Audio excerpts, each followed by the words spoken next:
Et salut à tous, c'est Captain et je vous retrouve pour la critique de l'épisode 14 de Supergirl.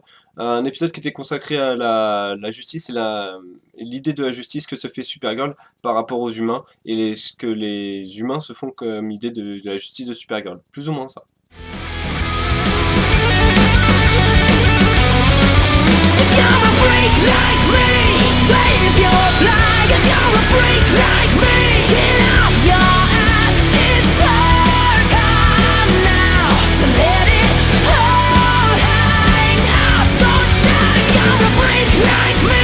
Don't apologize, they can hold you down. You were born to rise.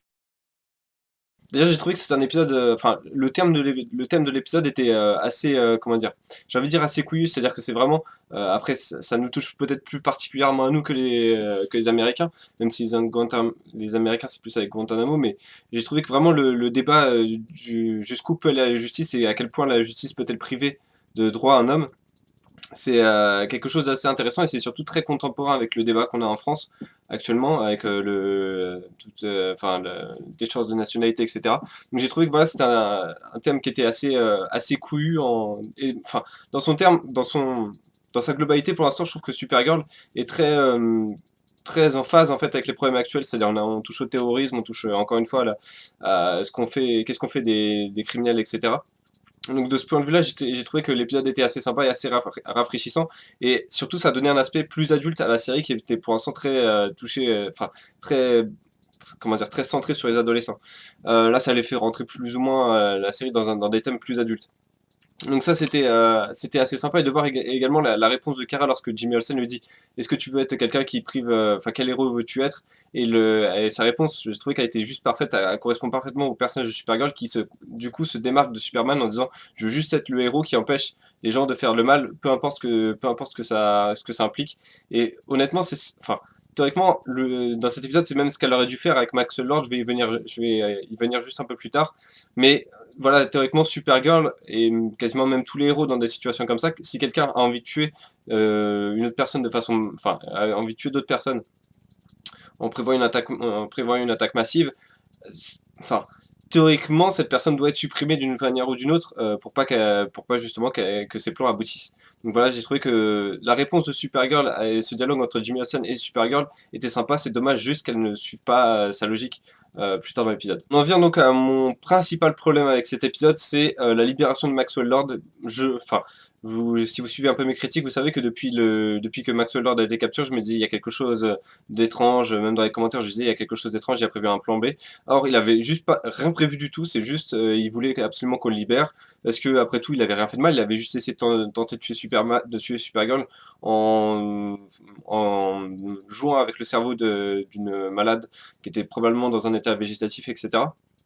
Donc c'est vrai que c'est pas grand chose quoi. Et donc en fait il avait voilà juste son plan c'était juste de supplier à ce qu'on le libère. Supergirl comme elle est gentille, bah après tout il a juste essayé de la tuer donc elle le libère. Euh, Enfin voilà, c'est juste complètement illogique. Alors, le truc, c'est que un peu avant dans l'épisode, on a donc ce professeur, enfin ce professeur récent, parce qu'il était un ancien trafiquant de drogue interplanétaire, qui dit qui se répand, qui veut vivre une nouvelle vie et qui veut avoir droit à sa chance, parce qu'il a purgé sa peine. Alors là, ça pose pas de problème parce qu'il a purgé sa peine. Or, Maxwell Lord, ça fait quoi? Ça fait 3 semaines qu'il est en prison. C'est pas assez pour une tentative de meurtre, et c'est pas assez pour quelqu'un qui a joué avec le cerveau d'humain et voilà, qui a expérimenté sur des humains.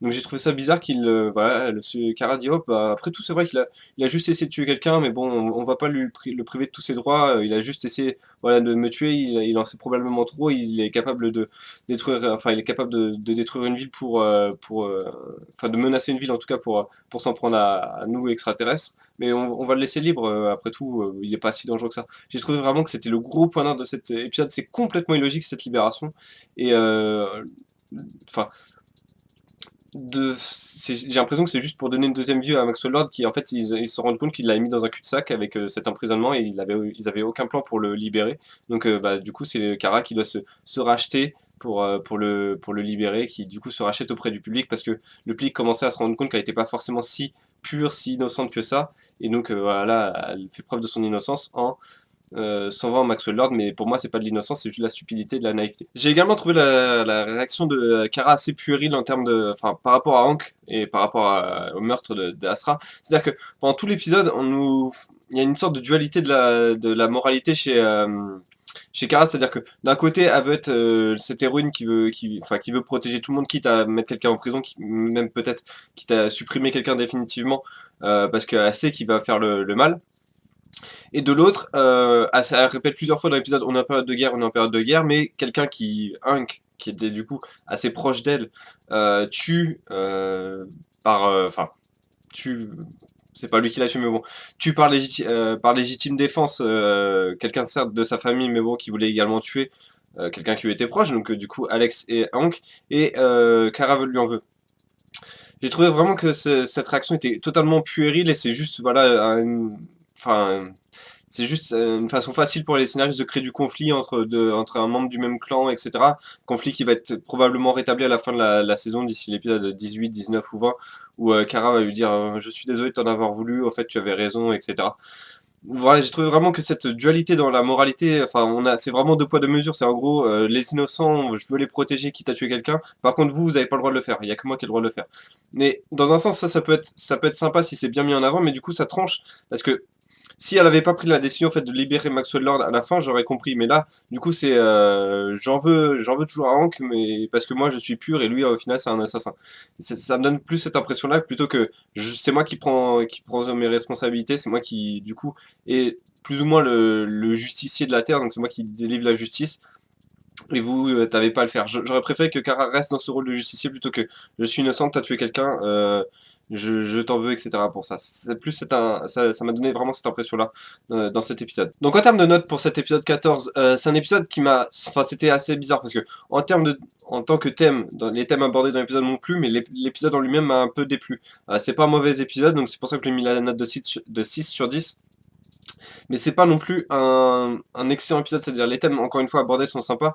La façon dont ils ont été traités est assez mauvaise, c'est-à-dire que d'assez haut en termes de traitement des thèmes, c'est-à-dire Kara est prête à être plus ou moins pragmatique, si vous avez joué un peu à Mass Effect, vous savez ce dont je parle.